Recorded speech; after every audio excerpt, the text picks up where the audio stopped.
Seria tipare de atașament și vulnerabilitățile sinelui interior. Capitolul 2. Atașamentul anxios.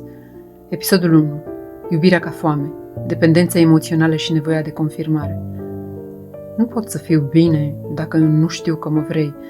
Pentru anxios, iubirea nu e o experiență, e o necesitate. Nu e un spațiu de bucurie, ci o ancoră de siguranță. Iubirea devine hrană emoțională, oxigen, adesea singurul loc unde simte că poate exista.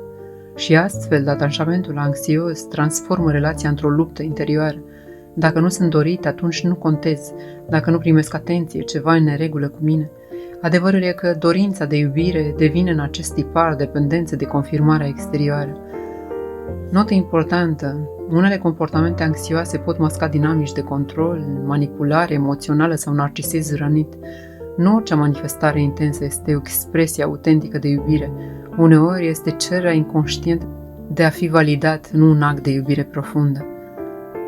Ce trăiește de fapt persoana cu atașament anxios?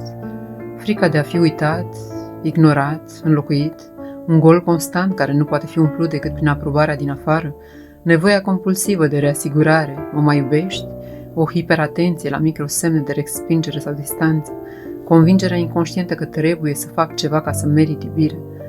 De aceea, anxiosul ajunge adesea să se piardă în celălalt, să renunțe la granițe, la spațiu personal, la autenticitate, doar pentru a nu fi părăsit. Și poate deveni intens, gelos, neîncrezător, dependent, chiar dacă intenția e doar să fie iubit. Ce e sub această foame?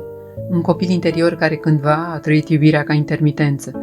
A fost iubită, dar nu constant, a fost aprobată, dar cu condiții. Și a învățat că iubirea trebuie câștigată, păzită, implorată.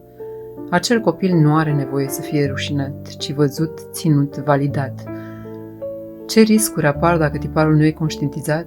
Relații dezechilibrate în care anxiosul dă totul, dar simte că nu primește înapoi, tolerarea abuzului emoțional sau relațiilor toxice din frica de a fi singur, idealizarea partenerului și negarea propriilor nevoi, pierderea identității, cine sunt eu fără validarea ta? Poate vrei să te întrebi, ce simt când celălalt nu e disponibil? Mă pot valida singur, fără a cere mereu confirmare? Îmi pierd vocea și nevoile din dorința de a nu fi abandonat? Ce parte din mine cere să fie văzută, dar nu știe să o ceară cu blândețe? Atașamentul anxios nu e un defect, este o rană afectivă neînțeleasă. Dar acolo unde rana e văzută, ascultată și ținută cu blândețe, poate începe transformarea.